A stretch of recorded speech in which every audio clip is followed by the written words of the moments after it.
आज हम चलेंगे जयपुर के सिसोदिया रानी बाग में। यहाँ पहुँचने के लिए कुछ इस तरह से मेन रोड दिखाई देता है।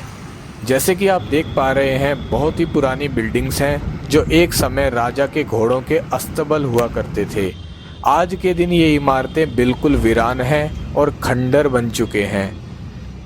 ये आगे येलो कलर का जो आप गेट देख पा रहे हैं लेफ्ट में, यही सिसोदिया रानी बाग है। एंट्री होते ही आप टिकट परचेज कर सकते हैं। टिकट प्राइस 50 रुपये रखा गया है और यहाँ कैमरा चार्जेस बहुत ही ज़्यादा है, 5000 रुपये। तो आप कैमरा ना ही लाएं तो अच्छा है।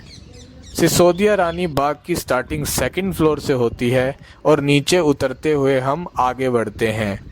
टाइमिंग्स की बात की जाए तो अगर आपके पास अपना व्हीकल है तो आप इवनिंग में भी आ सकते हैं, मगर अगर आप टूरिस्ट हैं तो आप आफ्टरनून के बाद ना ही आए, क्योंकि यहाँ पे आपको कुछ कन्वेंस नहीं मिलेगा। इवन ओला उबर टैक्सी भी बड़ी मुश्किल से मिलती हैं।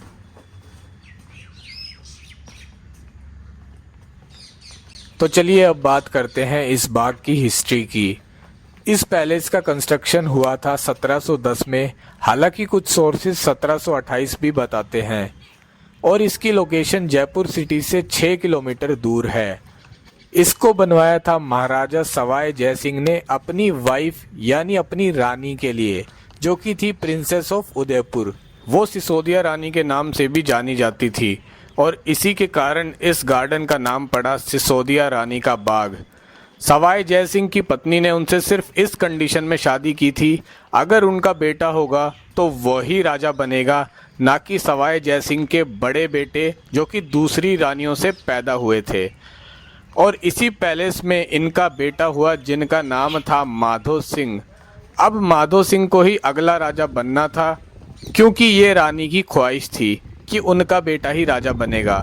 बट ऐसा हुआ नहीं, क्योंकि जैसे ही सवाई सिंह की मृत्यु हुई, उनका जो सबसे बड़ा बेटा था ईश्वर सिंह, उसने जैसे तैसे करके राजगद्दी पे कब्जा किया और ईश्वर सिंह और माधो सिंह में 7 साल तक ये डिस्प्यूट चला और आखिर में ईश्वर सिंह ने आत्महत्या कर ली और तब जाके माधो सिंह बने राजा, जैसे कि उनकी माँ हमेशा चाहती थी। तो ये थी हिस्ट्री सिसोदिया रानी बाग की। तो इसी के साथ आप करिए इस गार्डन व्यू को एंजॉय।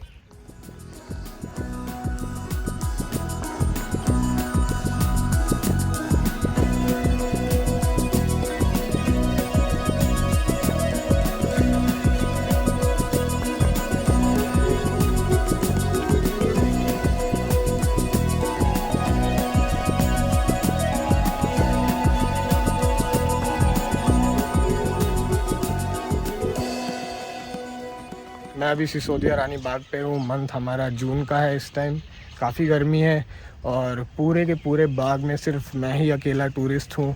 ऊपर मुझे 6-7 पुलिस वाले दिखाई दिए थे, मगर टूरिस्ट एक भी दिखाई नहीं दिया था।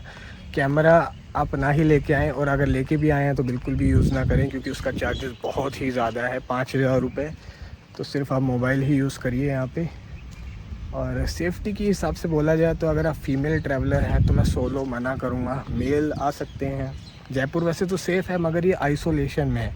यहाँ पे आपको उबर ओला के अलावा कुछ नहीं मिलेगा।